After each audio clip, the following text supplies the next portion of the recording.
Na kitendo cha kuwaona Pambalu na Mwaipaya kwenye gari la polisi ni ushahidi wa kwamba walichukuliwa na jeshi la polisi. Atakuja Pambalu atasimulia walipochukuliwa walipelekwa wapi, lakini mwisho wa siku walizungushwa, walifanywa yote waliofanywa na wakaenda kutupwa kwenye pori la Bagamoyo. Hapa ndio wako kwenye pori la Pande Bagamoyo, unaweza kuachia kionyesha damu hizo, wamepigwa, wameumizwa.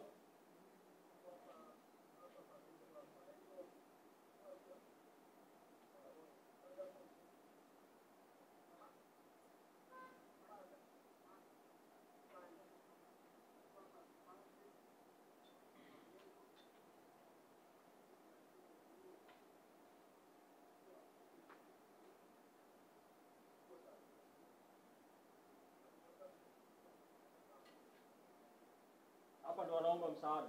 Hiyo video iliyosambaa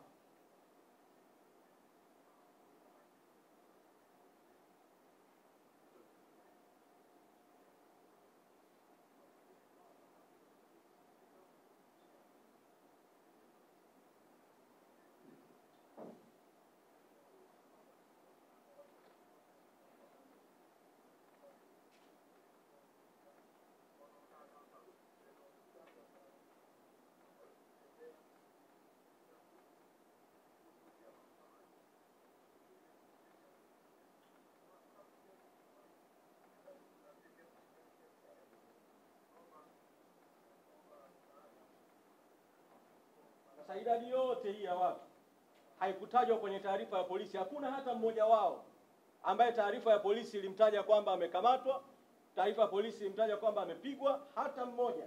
Polisi iliamua kuficha ukweli kwa kutotoa taarifa ya watu waliokamatwa. Endelea yachie.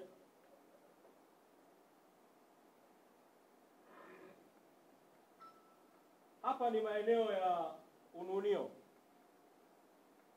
Tukio hili Mheshimiwa Ali Juma ambaye ni naibu katibu mkuu Zanzibar alisimulia kwa kirefu kwenye press conference ya tarehe 25 kilichowatokea.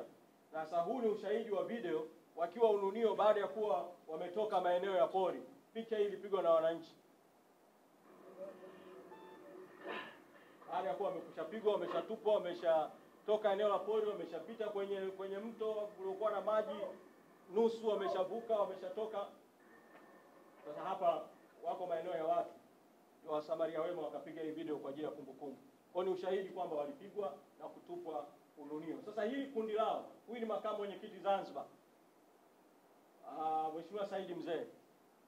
Hili kundi lao walipokamatwa na polisi, kwa sababu hawakukamatiwa pale Kisutu mbele ya mahakama, walikamatiwa pembeni kidogo ya mahakama kwenye kile kituo cha mafuta upande wa kushoto wa mahakama, kuna petrol station pale. Walipokamatwa hawa, kuna tukio ambalo jeshi la polisi lilifanya ambayo kwa kweli liliashiria walilenga kuficha ukweli wa kilichotokea. Kundi lote la watu wote hawa ambao tutataja orodha yao ya majina, walipigwa na kulazimishwa watoe password za simu zao, na polisi wakawa wanafuta kwenye simu moja moja kumbukumbu zote zilizorekodiwa, ikiwemo kumbukumbu za mpiga picha mmoja anaitwa Nasri. Alikuwepo eneo la tukio na yeye alipigwa, amevunjwa mguu. Wakafuta kumbukumbu zote ili kuondoa ushahidi wa mambo yaliyotokea pale kwenye kituo cha mafuta pembeni ya mahakama Kisutu. Naweza kuachia.